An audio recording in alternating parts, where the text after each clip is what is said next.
This is the High School Crossfire. Welcome back. I am the second negator today of the second farmer today in the day's debate. I'm very proud to come from Busoga Mwiri panel. We are disappointed highly at the opposition because they have failed to understand the basic of the economy of Uganda. We are speaking of the whole country's economy. Are we aware of that?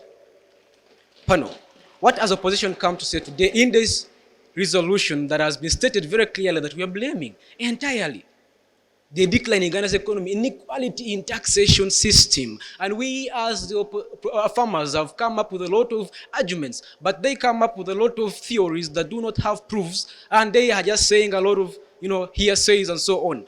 What do they say? They come and tell us, they first agree with us that the taxation system is actually causing decline in Uganda's economy. Yeah, that is very true. And what do they give us them as their measure? Their measure. They come and tell us about the unproductive jobs, and it is very funny. We come and tell them also that there is also what we call widening income inequality, and this is what we are talking about as team proposition. We say that the taxation is actually relying more on the people who are low income earners. What do they say? And they come and tell us about the vendors. These are the low income earners we're talking about. These people are being taxed. They speak of 200,000 someone is earning. Yes, they're earning 200,000, but they're being taxed more. Someone goes back home, he has 5 children, he has a wife. Of course, he dearly loves. He has to buy a bouquet of flowers, and then he has to take a child to school.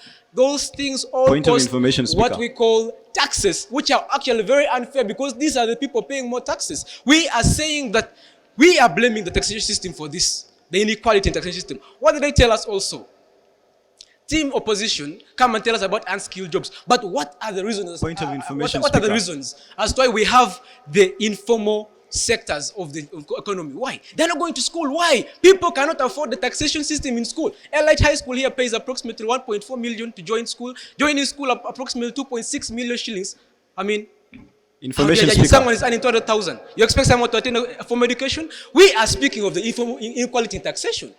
We spoke of tax holidays, our dear judges. We spoke of some of these companies include Bidco Uganda. We spoke of Kingdom Kampala. There is CIPLA, there is Speakfair. These people are all having and enjoying all these free taxes. We spoke of the impact on government revenue when the government actually chooses to actually tax people who don't have. In fact, in the village, if you have lived in the village, you actually go to a neighbor to borrow salt. You go to that one who has, but you don't go to that one who doesn't have. But the government is doing the other way around. They are going to people who don't have money to tax them, yet they are leaving the people who have the money. Can you imagine?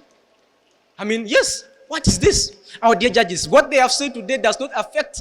It actually affects, but not to the major key point that you are speaking about, which are the inequality in taxation. We are majorly blaming this.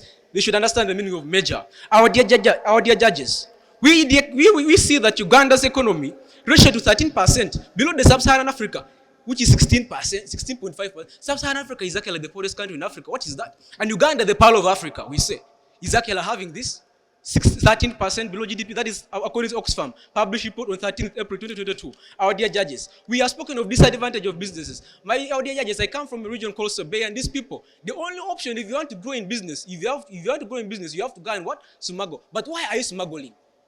You're actually trying to evade the taxes, which are too high. You're speaking of this. These things are just very, very, very obvious. These are things that are open to the whole country. And we are saying that this is the major cause of decline in the economy of Uganda, our own country. And team opposition actually comes and tells us a lot of things that are not actually causing the major impact. They are causing some impact, but not the major impact. This is the major thing, and this is what you call the gold. I rest my case by saying, team opposition, we have conversion service after this. You can come and join us later. Thank you very much. Ladies and gentlemen, just because something makes a lot of noise doesn't mean that it's actually making a lot of sense. We as team opposition very much agree with the team affirmatives, okay? That tax inequality in the taxation system is one of the challenges. We very much recognize, there are facts to recognize here, ladies and gentlemen, as team affirmative and negators. We both recognize that there's a decline in the economy of Uganda. That's why we're debating today.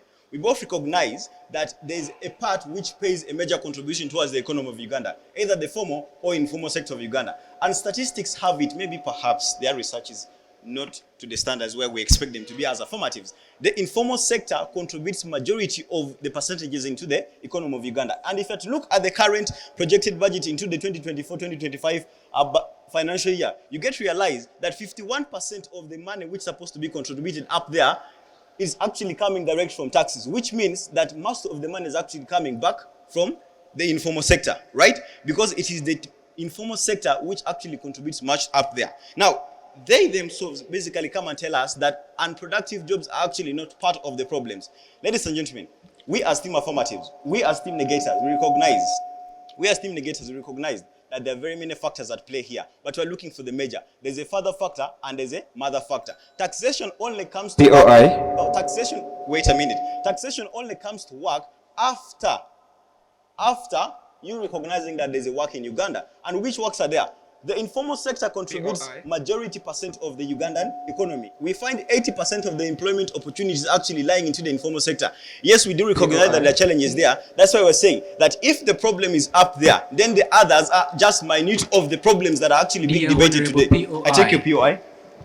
Why did the traders strike in Kampala? The traders strike in Uganda because they make majority of the informal sector. Ladies and gentlemen, just because someone went to P7 does not mean the person has the rightful skills to actually solve the 21st century problems that we are having today. Ladies and gentlemen, I may stop in senior 6. Will I be qualified as a doctor just because I'm doing BCM? No. It means I will not be actually having that income to raise me to the point whereby I will be contributing much to the economy of Uganda.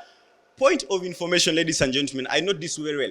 We do recognize that there are very many factors at play, but there's a father factor and there's a mother factor. The mother factor in this is taxation. It only comes to work after you finding there's a job in Uganda, and which contributes much into the economy of Uganda. It's the informal sector. If it's being affected, then there's a problem automatically affecting the economy of Uganda. That's why we're here debating today. Ladies and gentlemen, when my first speaker came here and spoke about unproductive jobs, she clearly noted out that the unproductive jobs are not those ones which were saying that they're not productive at all. No, we identify them and say that these are jobs which are informal. And is it a lie or true? It's a fact.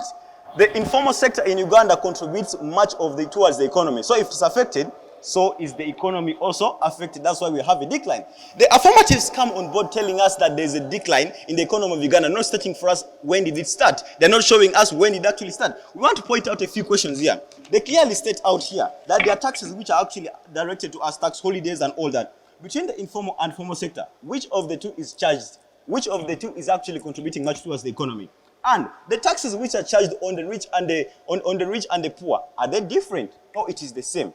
Ladies and gentlemen, we both have to understand that there's a father factor at play here and there's a mother factor.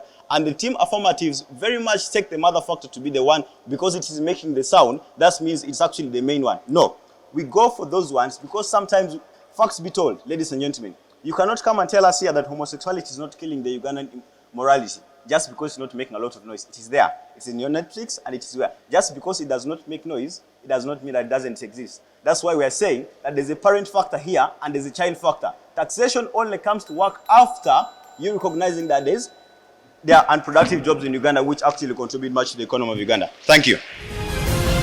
This is the High School Crossfire. We'll be back in a minute.